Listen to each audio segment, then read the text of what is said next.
So next, I'm going to turn things over to Secretary Shenna Bellows, Maine's first female Secretary of State. We are so pleased to have Shenna with us this morning. Secretary Bellows previously served 2 terms in the Maine Senate from 2016 to 2020, representing 11 towns in southern Kennebec County, and is also a member of the League. And I personally am so excited to have Shenna here as we work together to restore same-day voter registration many moons ago. So Secretary Bellows has, of course, been a leader in democracy reform and protecting our voting rights, and we're thrilled to have you this morning. So I will turn it over to you. Thank you so much, Jill. I have such fond memories of that campaign to restore same-day voter registration. The League of Women Voters was a crucial leader in that campaign, and Jill, as treasurer, you were a tireless member of the executive committee, making some of the really important decisions that guided us to victory that year. It was really fun to just see Senator King, and if folks were watching the markup on the Federal For the People Act, S1, earlier this week, Senator King, of course, serves on the committee that had the public hearing and markup on that bill. And he referenced that 2011 campaign to talk about how voting rights are popular, that the citizens of Maine acted quickly to restore same-day voter registration when the legislature took that away that year. So it's really wonderful to be here with all of you at your statewide convention. I was recounting to my husband last night that my very first speaking engagement, when I moved back home to Maine after having worked in Washington at the National American Civil Liberties Union, I came home to Maine to be executive director of the ACLU of Maine back in 2005. And yours was the very first invitation I received that year. I think the convention was in Belfast, and it was, so I have a very fond memory of your organization being my introduction to Maine, and I think that's when I became a member. So I want to talk a little bit today about the work that we're doing in partnership with the League, and to thank all of you for your leadership in what I think is truly a watershed moment for our democracy. Make no mistake about that. But I want to start with a happy story and another thank you to the League. Earlier this week, I'm talking to you all from my office at the Secretary of State. Earlier this week, I honored the student winners of the Maine Constitution poster and essay contest. So we have a variety of poster contests for different lower grade levels, and then essay contests for upper grade levels. So I brought the students with their parents in different sessions to come to this office to receive the award. And behind me on this wall is a copy of Maine's original Constitution. You can't see that, but I told the students that the best part of my job is walking in, or my morning is walking in and seeing the Constitution that I swear an oath to defend every day. And that when I was their age, I had a copy of the Bill of Rights on my bedroom wall at home in Hancock, Maine. And I also told them that at that time, we were poor. I grew up without electricity or running water until I was in the 5th grade. And I said, but in Maine, in the United States, you can do whatever it is that you want to do in this world, no matter who you are or where you come from. And when I think about how that is true, has been true for me, a huge piece of that has been clean elections. And I don't think Maine would have a clean elections law, but for the League of Women Voters and your advocacy to put in place public financing for candidates, because you don't have to be wealthy to run for office.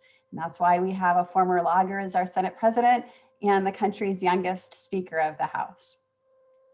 But today I want to talk about voting rights, because of course, preservative of all other rights in that Constitution and in the Bill of Rights is the right of every citizen to vote, to cast their elected leaders. And I think all of us experienced grief and consternation in 2020 at the unprecedented assault on institutions and the rule of law. I want to recount a couple of headlines to remind us of what was happening. So from Pennsylvania in September, from CNN, Naked ballot rules put thousands of Pennsylvania mail-in votes at risk, Philadelphia official warns. If you remember, the Pennsylvania Supreme Court ruled that officials should reject ballots without the privacy sleeve, an extra secrecy envelope that accompanies the ballot in that state. Well, fast forward to this spring, and Maine is debating LD 941 by Representative Billy Bob Fockingham, an act to protect the privacy of absentee voters, which would require a privacy sleeve for all ballots in Maine, the impact of which could be what happened in Pennsylvania that created so much alarm nationwide, and that is throwing out thousands of otherwise valid votes of Mainers who have the right to vote. But thank you to the League and your members for standing up.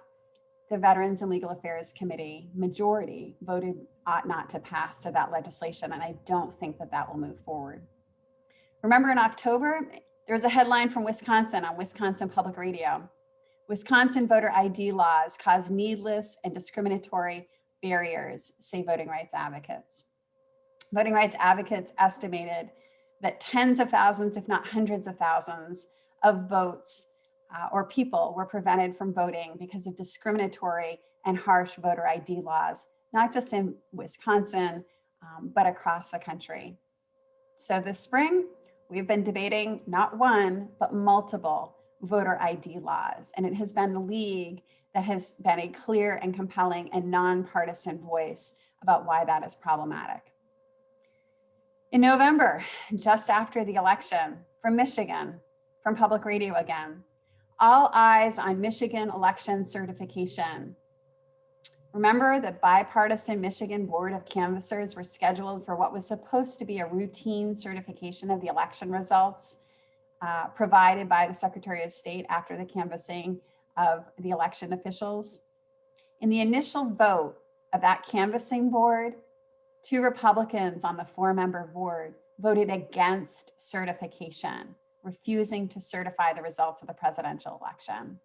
It was only after a huge outcry that they changed their mind and certified that election.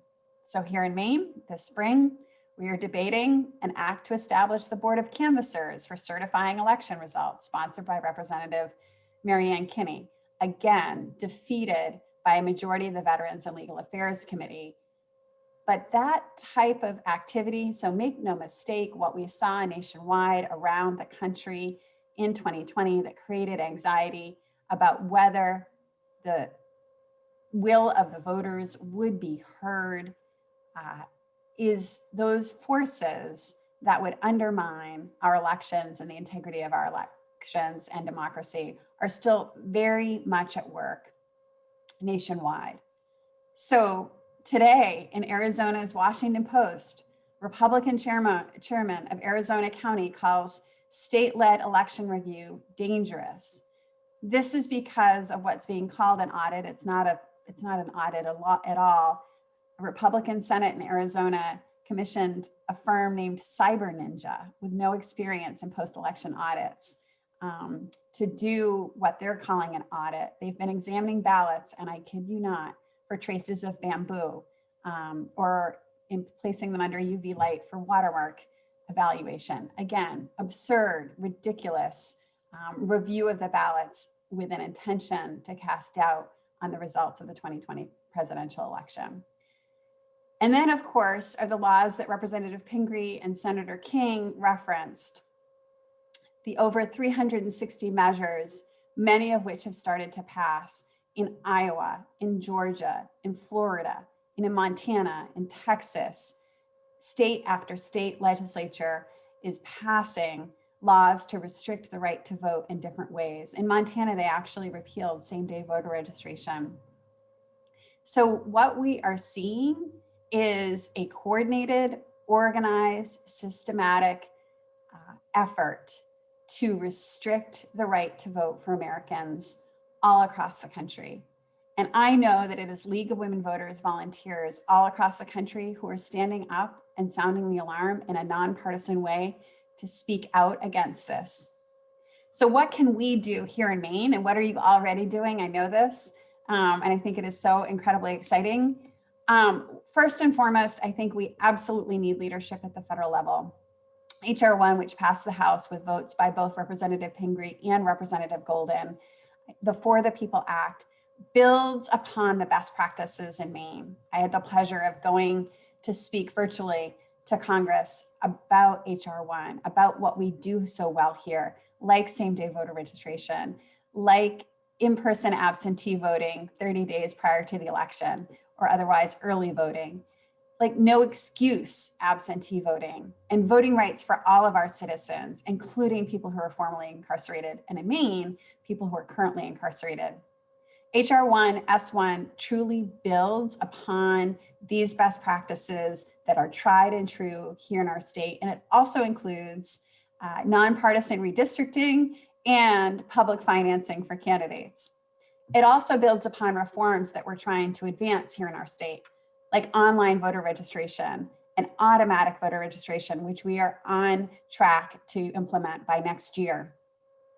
So this is incredibly exciting legislation. And I think here in Maine, we need to continue to press our senators. And if you're from other states or you have friends and family members in other states, to encourage all of the senators to come together to support this pro-democracy legislation. It is crucial to rolling back what is happening, because the Supremacy Clause means that federal law does in fact trump state law. So if we were to pass S1, we could in effect overturn what is happening in Iowa and Georgia and Florida and Montana and Texas and other states to suppress the vote. It's also important, though, however, to continue to innovate, to continue to press for things that we can do well. And the League has been such an incredible leader at the state level, really setting the agenda for our state and voting rights. And it's been an incredible year with bills organized and led by your incredible advocacy team of volunteers and staff. We have seen the Veterans and Legal Affairs pass online voter registration, ongoing absentee voting, student IDs as proof of identity for voter registration, codification of the improvements from 2020, like absentee ballot drop boxes. And one of my favorites, because I sponsored it when I was a senator, post-election audits, real ones, not the sham that's happening in Arizona. So our leadership on the state level is going to make it easier for Maine voters. It's going to make it so that we can continue to expand the right to vote. And one more thing that I want to share. So on the wall behind me is a portrait of Congressman John Lewis. It's a portrait by Maine artist Robert Shetterly from Blue Hill. He has a series called Americans Who Tell the Truth. And when he asked me which portraits I'd like to have in my office this spring, I thought about the March on Washington. And so joining John Lewis, you can't see it from this view, are portraits of Martin Luther King, of course, but also people who were at the march who didn't speak, Rosa Parks and James Baldwin, who led their voices to the March for Justice and voting rights in other ways. But who else was at the March on Washington? About 250,000 activists, men and women, including the League members, marching for justice and sounding their voices. And just as we could not have had a March on Washington without the leadership of Dr. King and John Lewis, we could not have had a March on Washington without the support and leadership of activists who gave up time to stand up for voting rights. And that is what each one of you are doing through your membership with the League, through taking off this beautiful Saturday to participate in this convention, but to show up, whether it's at the State House, whether it's virtually, whether it's at a rally like we did last weekend, you are showing up. And that is absolutely incredible. I was really moved by Jill's land acknowledgement at the beginning of this session, because the next step in the work that we do is to think about voting rights, not just as a privilege for white women or white men, but thinking about equity and thinking about inclusion, and how are the rights of Black, Indigenous, and people of color being suppressed through systemic racism that is pervasive in our institutions even today. By thinking about the Constitution, not only in the glorious provisions that expand and support the rights that we have today, but also in the shame that's embedded, the embedded racism in the original language, the 3/5 clause, and more. So I think as we move forward, we need to be willing to examine ourselves, to risk discomfort or even alienation, sometimes with friends and family members, to continue to talk, not just with those with whom we agree, but with others, to make space for others to lead and to participate in this work. And that is how we will realize the true promise of the Constitution and the mission of the League. So thank you, every one of you, for everything that you do. You are incredible. It's making a difference here in Maine. It has Maine a leader. Senator King was right. We didn't rank first. We ranked third behind Colorado, who was 2, and Minnesota, who was first. But I have my eyes on number 1. And I know with the League of Women and Voters in Maine and the reforms that we're passing this year, we are going to make that happen. Thank you very much. Thank you, Shenna. So we have a new goal to add to our biennium for the next 2 years. Number 1 in voter participation. I like that goal.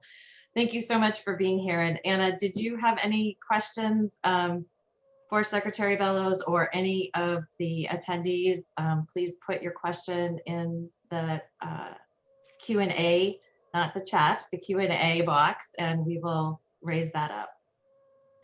Yeah, and I definitely encourage folks who don't get to interact as much with the secretary as I'm lucky to get to, but I am curious, just since you've been in your role for 4 or 5 months now, what's been the most surprising thing for you about being the Secretary of State? Is there anything that you have discovered that you did not anticipate at all coming into the role?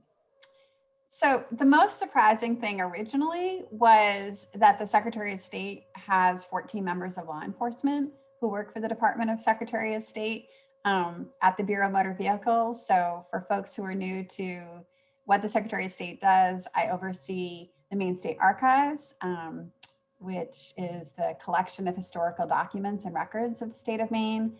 I oversee the Bureau of Motor Vehicles, and then I oversee the Bureau of Corporations, Elections, and Commissions. And so to swear in 14 members of law enforcement at the beginning of the year, shortly after I was sworn in, was something I had not expected. They investigate potential license fraud, identity theft,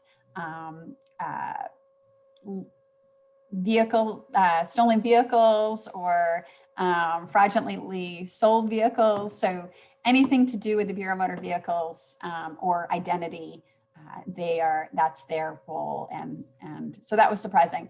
But I was speaking last night with my husband a little bit about something that I've been reflecting on. And I think that is really wonderful.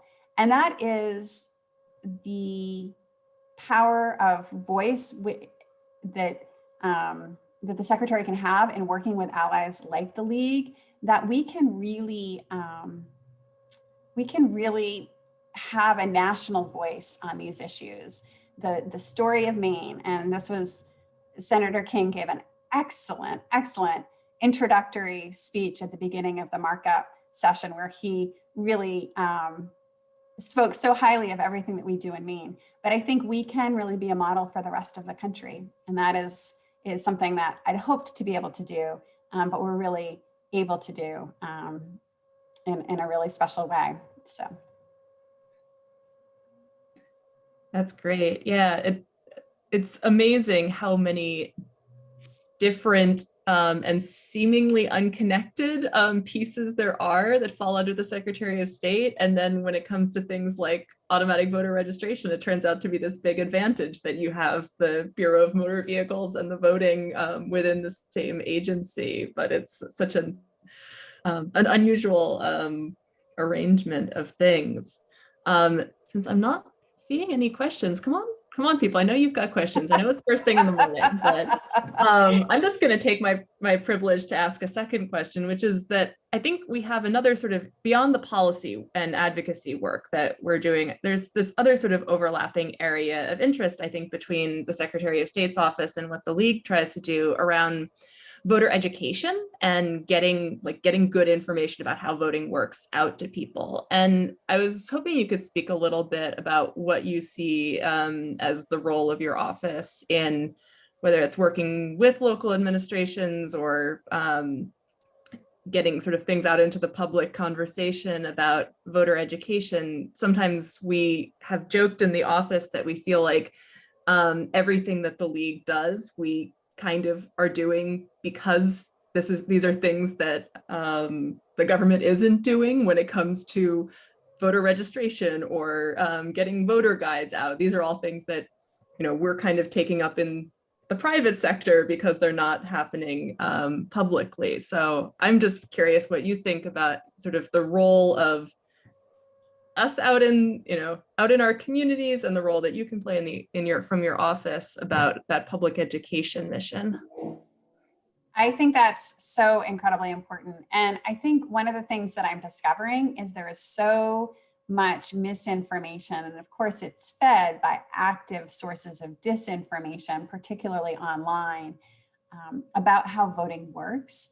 We get questions almost every week about our voting machines. People are concerned that they're connected to the internet or that they've heard allegations about certain companies and whether certain companies are engaged in stealing ballots. And of course, the election tabulators are not, in fact, connected to the internet. They are standalone tabulators. There are tests that happen at the Secretary's office to confirm that they're accurate. And then there are tests that happen at the local municipality when they're installed.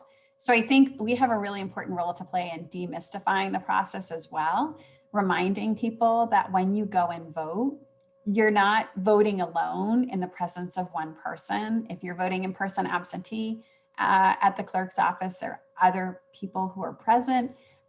If you're voting on election day, there are poll watchers from both parties. And I think something the League has been working on and will continue to work on together, I think nonpartisan poll watchers play a really important role as well. But when you go into the polls on election day, again, when you go into the booth, you're alone for a minute. But then even as you're depositing that ballot in the tabulator or in the box, it is in public view of so many other people. And when the ballots are counted, that is a process that, again, is not happening in secret, but is transparent to representatives from both parties, as well as any nonpartisan observers, as well as multiple elections officials. So I think demystifying the process is really important to try to increase voter confidence. I'm hopeful that as we move forward with post-election audits, that will also help increase voter confidence.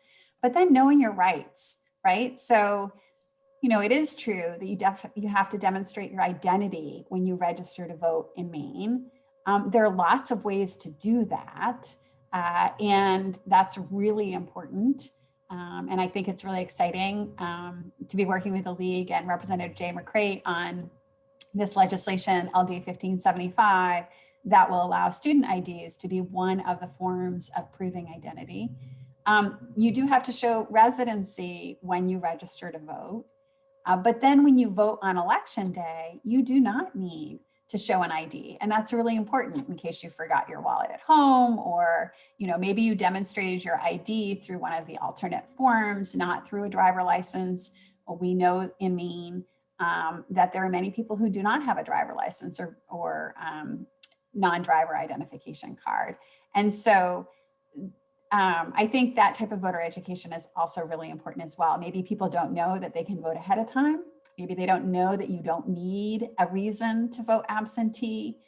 You can just go and do that or request your ballot, especially if you're a worker who works long hours or maybe commutes a long way to work or has an unpredictable schedule where election day voting might not be the right thing for you. And I'm proud to say that 62% of Mainers voted absentee in the last election, which is phenomenal. We really made voting convenient And I think making voting accessible, convenient, and secure should be our #1 goal. So in terms of public education, absolutely the Secretary of State's office can and should be doing more. I'm excited about trying to really improve our materials that are publicly available in terms of resources, and also partnering with the League, because I think that people have real trust in the League of Women Voters. You have a solid reputation for being nonpartisan. So I do think that your voter guide is a trusted source. And I remember going to a naturalization ceremony in my Senate district when I was a senator with Governor Mills, and seeing League volunteers there registering new Mainers to vote for the first time was so incredibly exciting. To your point, maybe that should be a governmental function, but until we have the resources to do it in state government, I am thrilled that the League is willing to do it. And finally, I'll just say one thing. I think the League has shown real vision in terms of the consistent and persistent dedication to thinking about improving systems that improve democracy. So when I said that the League is really setting the agenda in Augusta, I think that's absolutely true. And I think that's important, because improving our democracy shouldn't depend on any one person being in elected office. It should be coming from the grassroots, coming from the citizenry, coming from this small d democratic process that the League uses to really surface what are the cutting edge ideas to improve democracy, or even the little tinkerings around the edges that can make a difference. And for better or for worse, government and civil service moves slowly sometimes. Sometimes that's for better. But as a result, you need that outside advocacy. You need that nonpartisan dedication to what and sort of setting a vision for the future. And it's a vision I'm happy to share. It's a vision I'm happy to learn from and partner with you to try to move forward. Great, thank you so much for that. And I see we've got some questions, so I'll turn it back over to Jill. I just wanted to say that when you were talking about knowing your rights, it just reminded me of one of my favorite stories from 2020. So I'm going to take a moment just to tell you all that back when we could do things in person in the March 2020 presidential primary, a couple of us from the League were going out to a bar to watch the election returns come in, and it was about 7:30, and talking to our server at the bar, she was saying that she hadn't voted because she just moved to Portland, and she was sure that by this point it was too late for her to change her registration and go. And all of us sort of jumped, out of our seats, and we're like, no, you can go right now. Like, can you leave? You can go right now. Like, and so we, because this was a space that we'd come to before, we had a stack of our Making Your Vote Count brochures in the bookcase in the side of the room. So I grabbed one of those, put it in her hand, and said, "Don't worry, you don't have to have your proof, your proof of residency on you right now. You're allowed to cast a ballot regardless, and if there's a problem, we'll get back to you afterwards, but like, just go, get in line, take this with you. It'll, if they ask you any questions, give me any trouble, you can point to this and show them that that's what your rights are." So we kind of pushed her out the door, and she went off to down the street to vote. But so many people just assume that because it's harder in other states that they can't vote here. And so whenever we have those opportunities to sort of get that information out to people that it is more possible than they think it is, it's always very, very nice to have that. So wow, what a great story. And this is why we need S1, right? Because the idea that she thought that she couldn't vote in Maine because of restrictions in other states, we are all one country. And just because we can feel good and mean about our right to vote, it's having an impact on people, on our friends and neighbors who come from other states. And ultimately, it's going to have an impact on the policies that are adopted at the federal level if our friends and neighbors in other states can't vote. But that's so cool. Good job. It was like you were telling this story to like the one group of people who are going to who are not going to let you just shrug and say, oh, too bad. That's awesome. So we do have quite a few questions that have come along in the interim, if you're able to stay with us. Absolutely. Great. So the first question is, assuming that online voter registration passes this year, how long do you think it will take to be implemented? So our target date is 2023. And the reason is, so Maine was a paper-based state completely in terms of our voter registration processes. Folks who were doing organizing for either of the parties prior to, like in the early 2000s. I know I was an organizer with the Maine Democratic Party back in 2002, and we had to go to the towns and get their voter lists. There were these big printouts. And then I had a volunteer who was doing data entry so we could get a centralized spreadsheet to do calls. So that changed under the Help of America Vote Act. The federal government gave states. So one point I want to make is voting rights legislation is something that has a long history. Having the federal government set a floor for voting rights. We have a long history in this country of doing that, and that's important. So the Help America Vote Act created resources for the states to move voter registration systems online. And so we were able to install a central voter registration system for the first time in 2007. And Maine is municipal based. So as all of you know, but it actually makes us different from a lot of other states in the country. Our elections are administered at the municipal level, and we have over 500 municipalities. So to install a system and then train all 500 municipalities on its use was a huge effort and undertaking. So it's been 14 years and we are still using the system that we installed in 2007. And the system is, as you know, technology moves fast. So the system doesn't have some of the functionality that we take for granted in our computer systems today, including it would be a real challenge for this system to accommodate online voter registration. So in the bill, and I appreciate the League's willingness to work with us on this, we are going to have a new system. Our target date of the new system is 2023 because I've been advised that putting in place a new system in 2022 when you have 500 municipalities who'd have to get trained on it might not be the best idea. And state procurement processes mean that going out to bid for a new system takes many months and then negotiating the contract in state government. So it's not quite like a private entity where I could just, call up somebody and get the system tomorrow.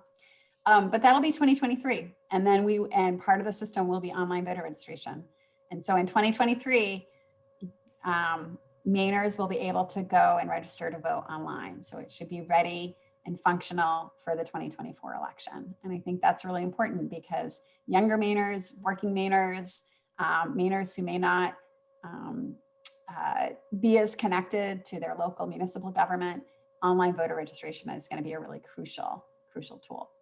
Automatic voter registration will be in place by this coming year because it was passed by the legislature last year.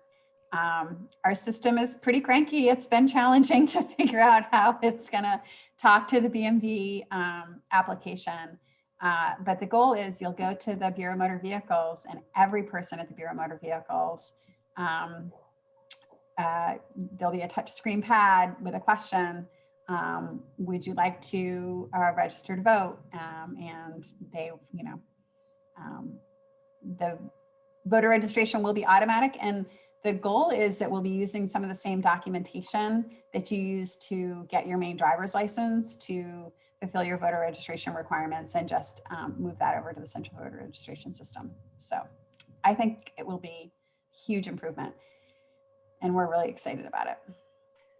No, that's great. And thank you for all of that information. There's another technology upgrade question. So I'm gonna consider that covered and I'm gonna move, I think probably I'm going to combine two, and this will be sort of our last question to keep us on schedule here this morning. But a couple of questions around if you could just speak about the interaction between your office and town clerks administering elections. And a related question is, how do we protect election officials so they can continue to protect elections? So I think it's the dynamic between your office and election officials on the ground who are administering the elections. Just a little bit about what that relationship is like and that dynamic. So we've been working really hard to strengthen the relationship with the Maine Town and Clerks Association. So we've been engaged in regular meetings with the clerks. Our office provides training, provides the resources for election administration, provides the rules and the guidelines for clerks to follow.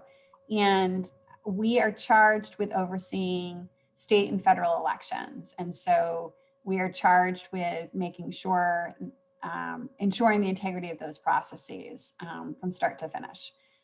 And then, of course, we provide the central voter registration system. We lease the tabulators, and we provide the support for that CVR system and for use of the tabulators. What I think that the league can do, so I think our clerks, our municipal clerks, it's a hugely important role.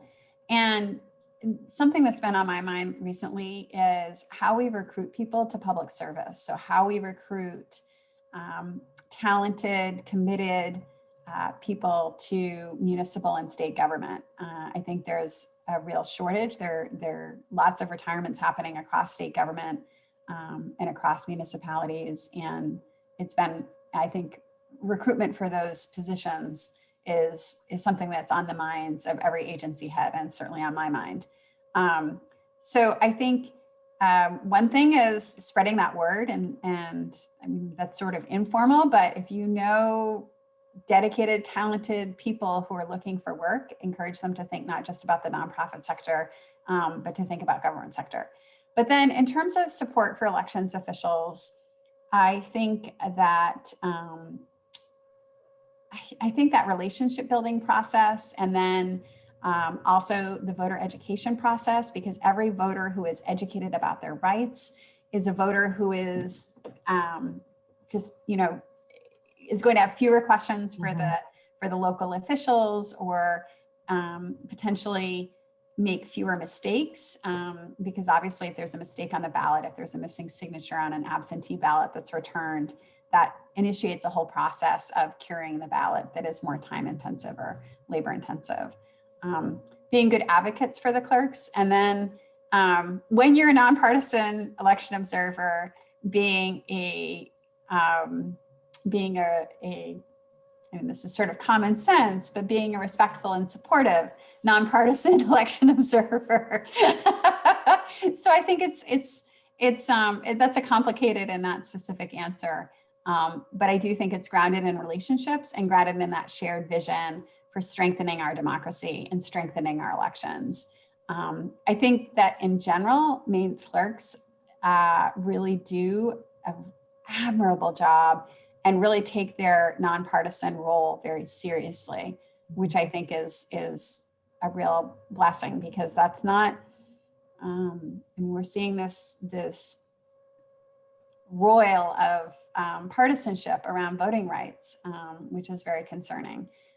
And I think that's where the league has a very important role to play, is bringing that nonpartisan lens to strengthening democracy in general. So Great. Thank you everyone for everything that you do day in and day out. And thank you to the league for your leadership, your vision, and your commitment, because you have to show up. You can't just say, here's a good idea, good luck with that.